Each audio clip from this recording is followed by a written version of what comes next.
اعوذ باللہ من الشیطان الرجیم بسم اللہ الرحمن الرحیم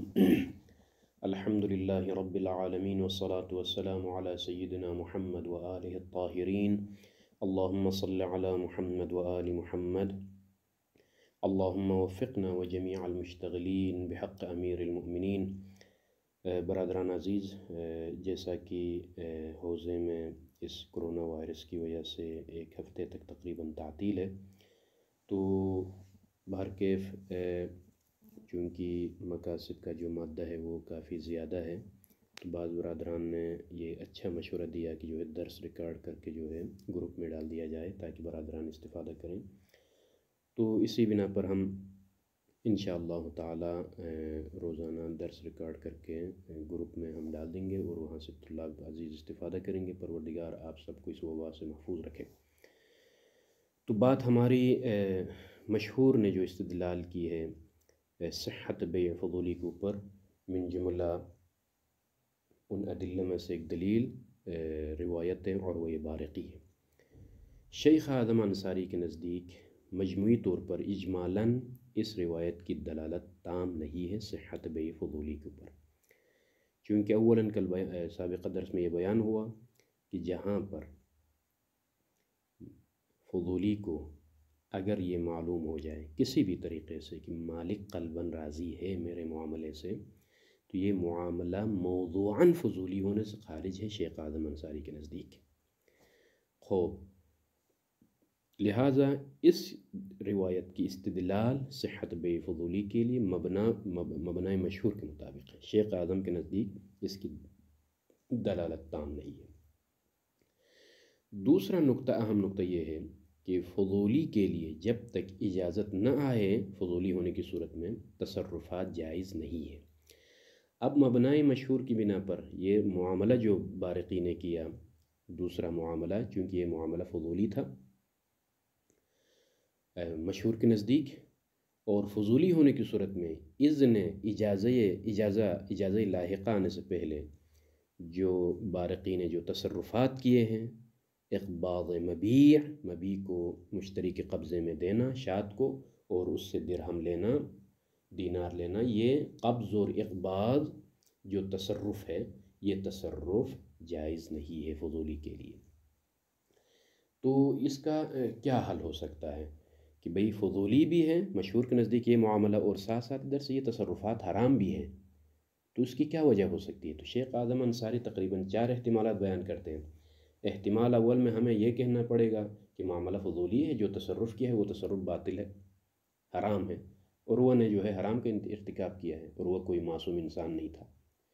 شیخ اعظم نے فوراً اس کو رد کیا کہ لیکن یہ جو ہے حرام کہنا درست نہیں ہے، اس لیے کہ پیغمبر اسلام نے ان کی تائید کی ہے، بارک اللہ صفقت یمینک جو کہا ہے۔ تقریر نبی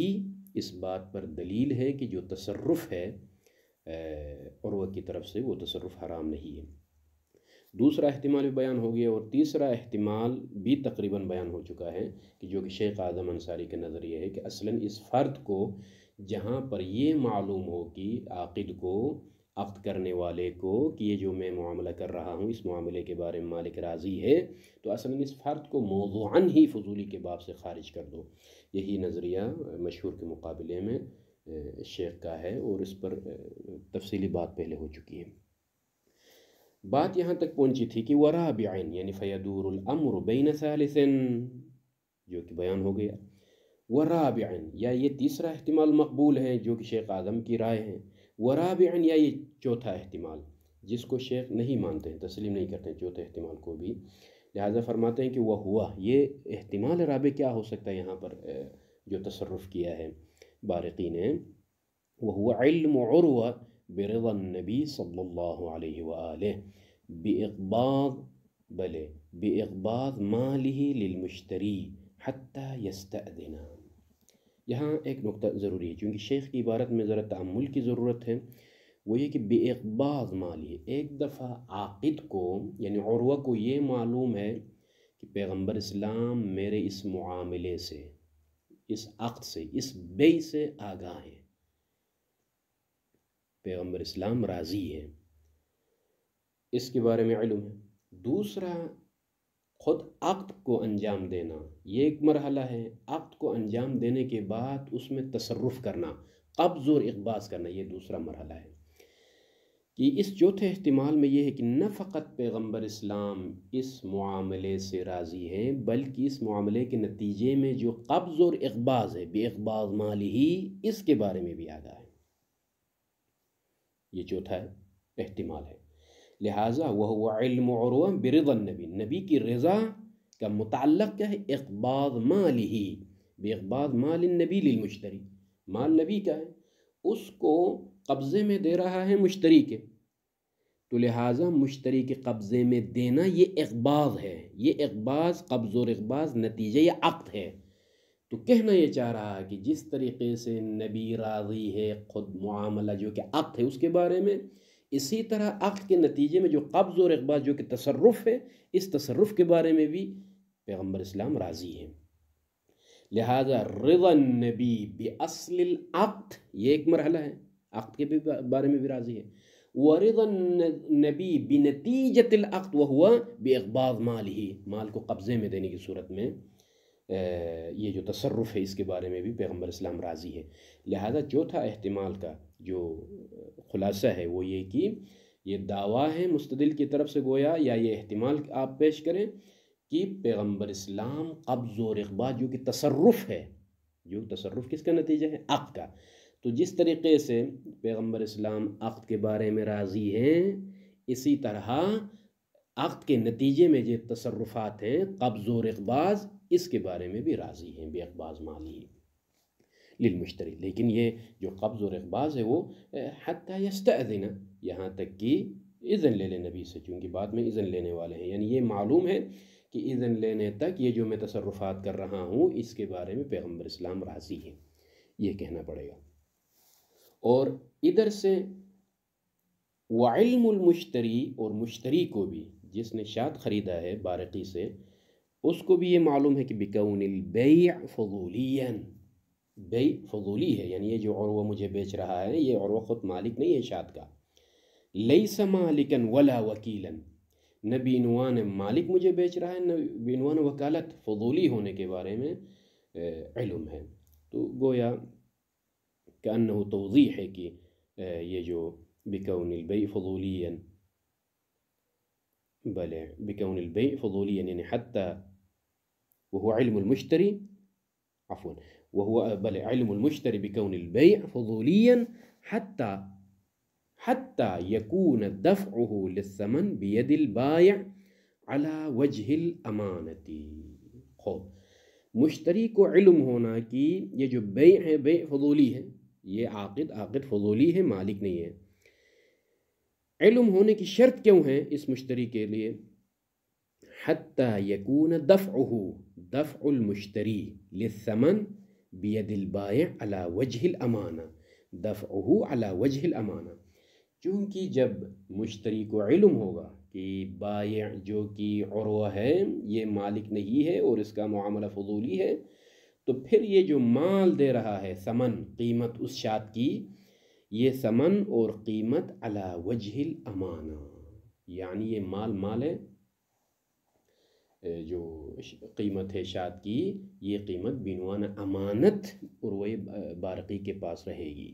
اگر نبی کی طرف سے اذن ملحق ہو، اجازت ملحق ہو، تو معاملہ درست ہوگا اور مال نبی تک منتقل ہوگا۔ اگر جو ہے اجازت نہ ملے تو پھر یہ مال امانت ہے، امانت کا مال ہے، لہٰذا واپس کرنا پڑے گا۔ خوب وَإِلَّا یہ استثناء اس بات سے کہ فضولی کے معاملے کے بارے میں اگر مشتری کو معلوم ہو کہ یہ فضولی ہے، یہ بیع فضولی ہے، تو پھر یہ جو قیمت دے رہا ہے یہ قیمت علی وجہ الامانت ہوگی۔ وَإِلَّا اگر علی وجہ الامانہ نہ ہو، فالفضولی لیس مالکا ولا وکیلا،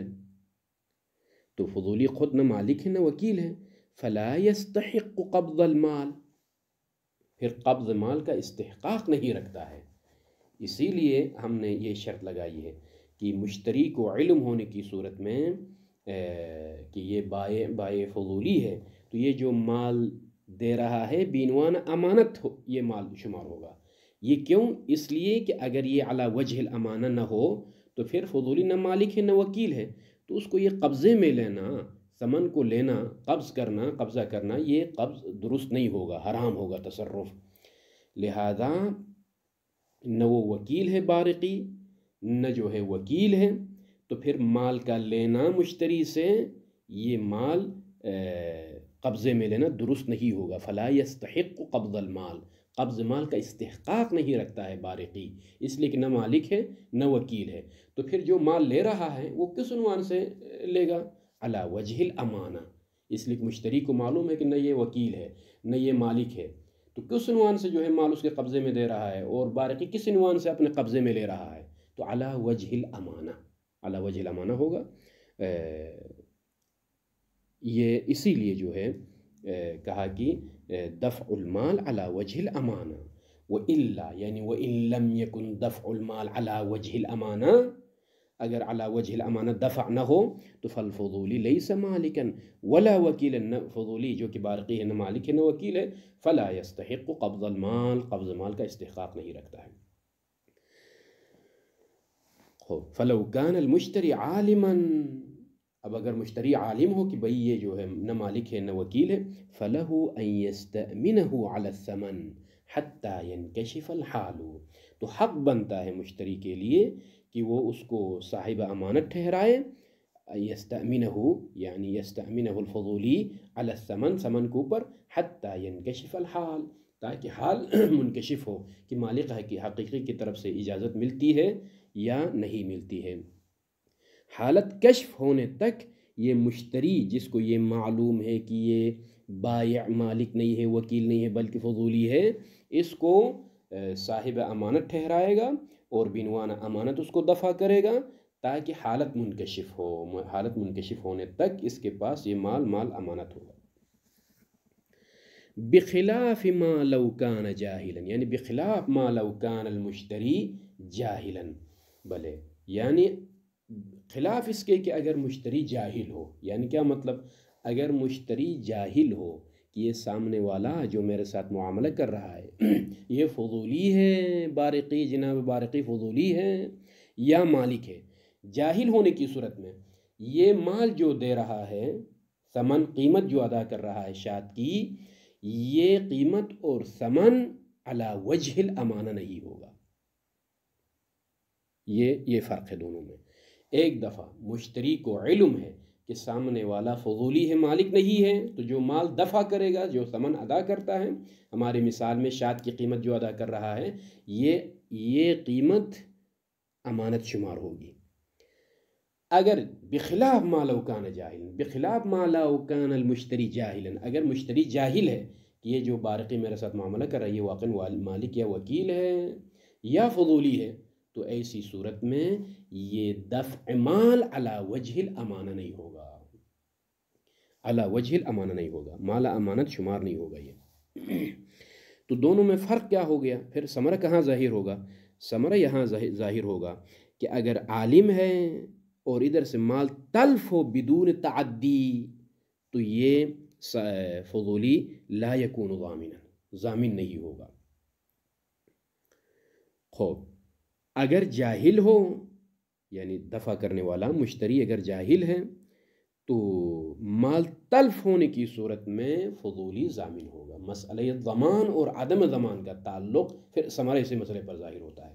مشتری اگر عالم ہو کہ بارقی فضولی ہے تو یہ دفع مال علی وجہ الامانہ ہوگا۔ علی وجہ الامانہ ہونے کی صورت میں اب اگر یہ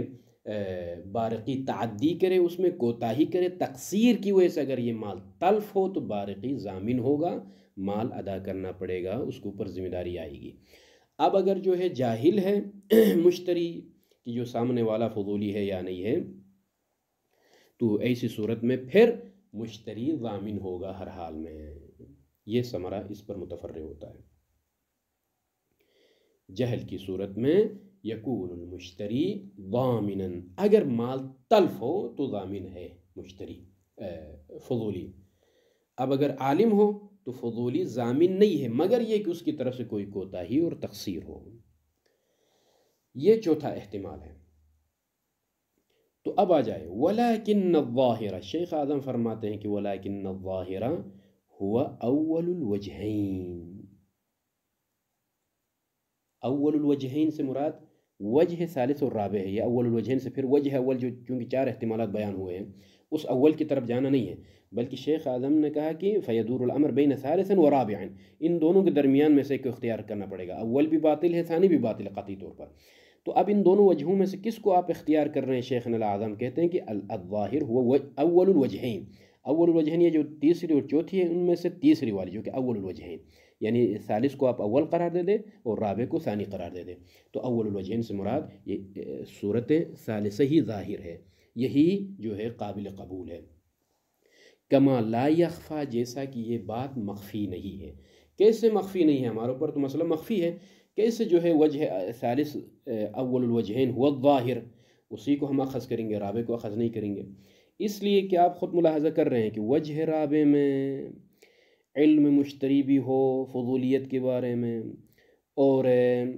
مشتری کو یہ بھی معلوم ہو کہ جو ہے اگر فضولی بھلے اگر معاملہ کرنے والا اگر مالک یا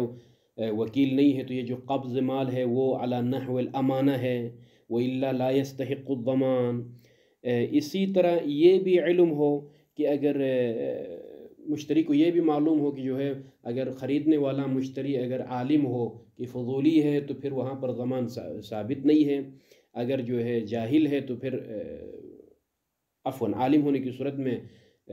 بلے تلف ہو جائے مال اور تعدی اور تقصیر ہو تو وہاں پر ضمان ثابت ہے، اور جاہل ہونے کی صورت میں جو ہے ضمان ثابت ہے مال تلف ہونے کی صورت میں، اگر عالم ہونے کی صورت میں اگر اس نے کوئی کوتاہی نہیں کی ہے تو جو ہے ضمان ثابت نہیں ہے۔ یہ تمام وجوہات اس میں تکلفات زیادہ ہیں، یعنی وجہ رابع میں تکلفات زیادہ ہیں۔ علم المشتری بأن الفضولی بأن البائع فضولی، یہ ایک علم، اور اس کے بعد پھر جو ہے اگر مشتری کو معلوم ہو کہ یہ فضولی ہے تو پھر مسئلہ ضمان نہیں آئے گا، جاہل ہونے کی صورت میں مسئلہ ضمان آئے گا، اور علم ہونے کی صورت میں دفع ثمن علی وجہ الامانہ ہوگا، علم نہ ہونے کی صورت میں جو ہے دفع ثمن علی وجہ الامانہ نہیں ہوگا۔ یہ تمام یعنی کئی لحاظ سے علم کا دخل یہ تکلف زائد یعنی فیہ مشقہ، تو لہذا جو ظاہر ہے وہ وجہ ثالث ہے، یہی ولیکن الظاہر هو اول الوجہین کما لا یخفا۔ خوب اس کے بعد خصوصاً پھر آگے بڑھ کے مزید تقویت دیتے ہیں اسی ثالث کو، بملاحظت ان الظاہر وقوع تلک المعاملہ علی وجہ المعاطات۔ شیخ اعظم یہاں سے آگے کہتے ہیں کہ گویا یہ بھی آپ ملاحظہ کریں کہ بارقی نے جو معاملہ کیا ہے دوسرا معاملہ وہ علی وجہ المعاطات ہے، اصلاً فضولی کے ساتھ ربط نہیں ہے، باب فضولی سے شیخ خارج کر رہے ہیں کہ اصلاً یہ معاطات ہے۔ خوب کما لا یخفى خصوصاً بملاحظت ان الظاہر وقوع تلک المعاملہ علی وجہ المعاطات، اور یہ مسئلہ انشاءاللہ تعالی تفصیلی طور پر آئے گا بات میں کہ جو ہے فضولی معاطاتی درست ہے یا نہیں ہے، ایک تفصیلی بحث ہے، فی الحال یہاں مجال نہیں ہے، انشاءاللہ آنے والی بحثوں میں یہ بحث ضرور آئے گی۔ وہ کیسے جو ہے بملاحظت ان الظاہرہ، ظاہر روایت یہ بتا رہا ہے کہ وقوع تلک المعاملہ علی وجہ المعاطات، علی وجہ المعاطات واقع ہوا ہے۔ وجہ ظہور میں بعض شراح نے یہ بیان کیا ہے کہ پیغمبر اسلام کا جو جملہ ہے بارک اللہ صفقت یمینک، یہ صفقہ یعنی صفقت ید علی ید، جیسا کہ اس کا معنی میں پہلے بیان کر چکا ہوں، ہاتھ پر ہاتھ کو رکھنا، یہ قدیم زمانے میں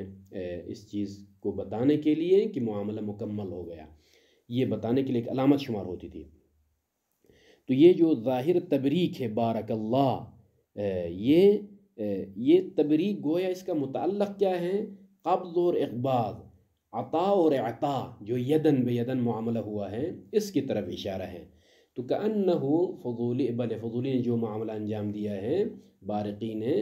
اس بارقی نے اس معاملے کو علی نحو المعاطات انجام دیا ہے،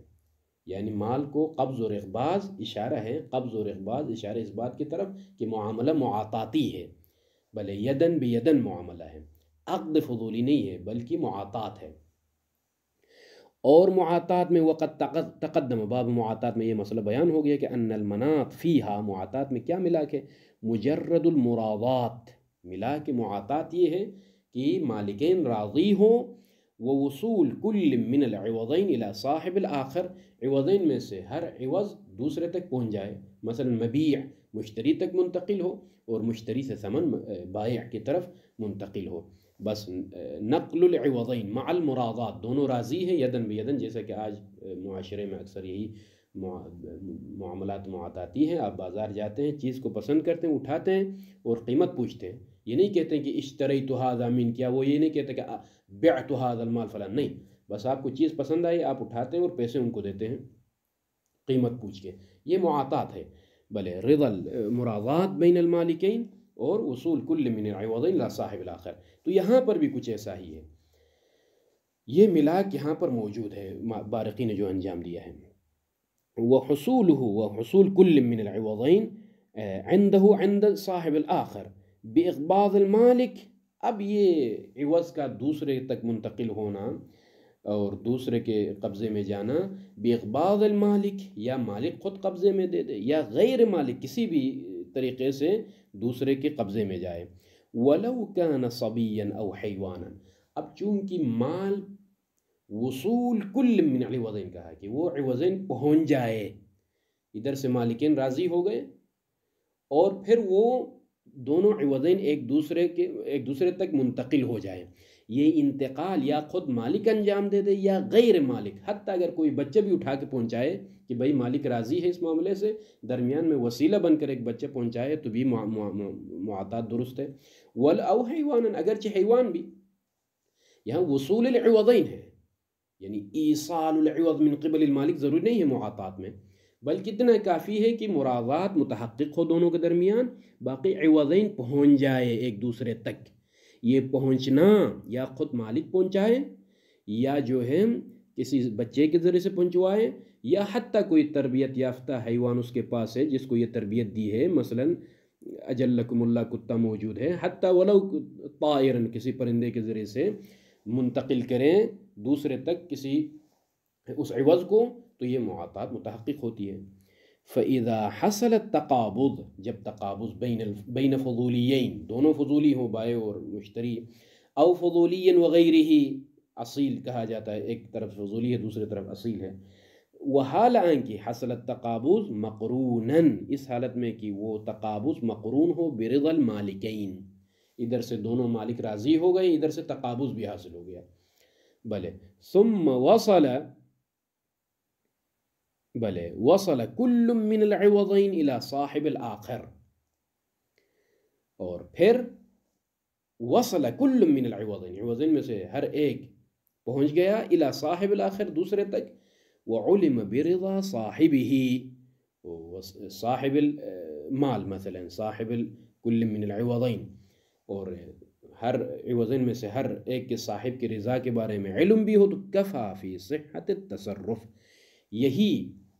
علم ہونا وعلم برضا صاحبہ، تو کفا فی صحت التصرف، صحت التصرف کے لیے یہی علم کافی ہے۔ ولیس ھذا، اب شیخ انصاری نتیجہ دے رہے ہیں، ولیس ھذا، اور یہ جو ھذا اشارہ اس بات کی طرف کہ اگر معاطات میں ملاک جو بیان ہوا کہ مجرد المراضات ہے، وصول کل من عوضین الآخر ہے، اگرچہ حیوان کے ذریعے سے کیوں نہ ہو، تو پھر ولیس ھذا من معاملۃ الفضولی، یہ جو ملاک بیان ہوا مراضات اور وصول کل من العوضین الی صاحب الآخر، یہ لیس ھذا من معاملۃ الفضولی، معاملہ فضولی میں سے نہیں ہوگا، یہ کیوں؟ لأن الفضولی، اگر ایسا ہے تو پھر یہاں پر جو معاملہ کیا عروہ نے فضولی، صار آلۃ فی الایصال، پہنچانے کے لیے ایک وسیلہ بن گیا اور طرف واقع نہیں ہو گیا۔ ہماری بحث کہاں پر ہے؟ یہ نتیجہ بہت مہم ہے، ہماری بحث اس میں ہے کہ وہ فضولی جو طرف معاملہ ہے، ایک طرف مشتری ہے دوسری طرف فضولی ہے، نہیں ان کی فضولی ایک آلے کے طور پر یہاں پر استعمال ہوا ہو، جیسا کہ یہاں بیان ہوا معاطات میں کہ بھئی مرادات مالکین مراد ہے، باقی ایصال مال مالک کی طرف سے ہو یا غیر مالک کی طرف سے ہو، حتیٰ حیوان بچہ کوئی بھی ہو وہ پہنچائے، فرق نہیں پڑتا ہے، معاملہ تقابض حاصل بھلے تقابض حاصل ہو اور وہ بھی رضائے مالکین کے ساتھ، تو پھر یہاں پر تو پھر یہ ولیس ھذا من معاملۃ الفضولی، یہ تو فضولی کے معاملے میں صحیح نہیں ہوگا، اس لیے کہ لأن الفضولی صار آلۃ فی الایصال، ایصال اور پہنچانے میں فضولی آلہ بن گیا، حالانکہ ہمارے مسئلے میں آلہ نہیں ہے بلکہ طرف المعاملہ ہے۔ یہ نقطہ بہت مہم ہے۔ شیخ اعظم انصاری نے اور بھلے عروہ کی اس معاملے کو معاطات پر حمل کیا، معاطات پر حمل کرنے کے بعد پھر اس فضولی کو ایک آلہ کے طور پر، چونکہ مرادات مالکین مقصود ہیں، اور پھر وہاں پر جو ایصال میں ضروری نہیں کہ مالک کی طرف سے ہی ہو بلکہ کسی کی طرف سے بھی ہو، یہ ایصال ہو سکتا ہے، تو پھر وہ حیوان ہو یا کوئی بچہ ہو یا کوئی شخص ہو، فرق نہیں پڑتا ہے، تو پھر یہ یہاں پر ایک آلہ بن گیا فضولی، وہ حالانکہ ہماری بحث آلہ ہونے میں نہیں ہے کہ فضولی آلہ ہے صرف، نہیں، بلکہ فضولی طرف معاملہ ہے، لہذا لأن الفضولی صار آلۃ فی الایصال والعبرہ، ملاک، کل ملاک کیا ہے معاملات میں، برضا المالک، رضائے مالک، المقرون به بهذا الایصال، عبرت اور ملاک اور معیار معاطات میں رضائے مالک ہے کہ یہ رضائے مالک کس کے ساتھ مقرون ہے، به بالایصال، ایصال کے ساتھ مقرون ہو۔ اب یہ ایصال بھلے کسی کے ذریعے سے بھی ہو، فضولی کے ذریعے سے ہو، کسی شخص کے ذریعے سے، کسی حیوان کے ذریعے سے، تو فرق نہیں پڑتا ہے۔ تو شیخ اعظم انصاری کی اس قول کا نتیجہ یہ سامنے آ گیا کہ وجہ ثالث وہی ظاہر ہے، اما وجہ رابع درست نہیں ہے، وہ ظہور کے خلاف ہے۔ اس کے بعد آخر میں یہ احتمال بیان کیا کہ خلاصۃ الکلام یہ معاملہ جو کیا ہے گویا معاملہ معاطات ہے، اور معاملہ معاطات ہونے کی صورت میں معاطات کا ملاک یہ ہے کہ مرادات بین المالکین، مالکین کی رضا ہو، اور وصول کل من العوضین، اب یہ وصول کسی مالک کی طرف سے، مالک خود ایصال کرے یا جو ہے کوئی شخص ایصال کرے یا کسی حیوان کے ذریعے سے ایصال کرے، فرق نہیں پڑتا ہے۔ جب یہ حالت اگر ہے تو پھر یہاں پر فضولی ایک آلہ شمار ہوگا درمیان میں، یعنی دونوں مالکوں کے درمیان، گویا پیغمبر اسلام اور مشتری کے درمیان یہ بارقی ایک آلہ شمار ہوگا ایصال مال کے لیے، مال پہنچانے کے لیے۔ تو آلہ ہونے کی صورت میں پھر جو ہے جو ہمارا مقصود ہے فضولی میں، کہ فضولی کا معاملہ جب بحث کرتے ہیں تو یہاں پر فضولی صرف آلہ نہیں ہے کہ جو ہے مال کو ایصال کرنے کے لیے، بلکہ فضولی طرف المعاملہ ہے۔ جب طرف معاملہ ہے تو پھر یہ جو روایت بارقی کا جو ظہور، جو معاطات میں جو ظہور ہے، یہ پھر ہمارے فائدے میں نہیں ہے، اس لیے کہ ہم طرف معاملہ قرار دے کر ہم فضولی میں بحث کرتے ہیں، اور اس معاطات کے احتمال پر یہاں پر فضولی اور بارقی کیا شمار ہوتا ہے کہ اعلیٰ شمار ہوتا ہے، جو کہ ہمارے حق میں فائدہ نہیں ہے۔ لہذا اس روایت کی دلالت شیخ اعظم انصاری کے نزدیک تام نہیں ہے، بلکہ یہ معاملہ جو فضولی نے، بارقی نے کیا ہے، یہ معاملہ اصلاً فضولی نہیں ہے، اس لیے کہ بارقی کو معلوم ہے کہ پیغمبر اسلام قلباً راضی ہے، اور علم ہونے کی صورت میں معاملہ فضولی ہونے سے خارج ہوتا ہے عند شیخ الاعظم الانصاری۔ واستدل له أيضاً يأتي الكلام إن شاء الله تعالى۔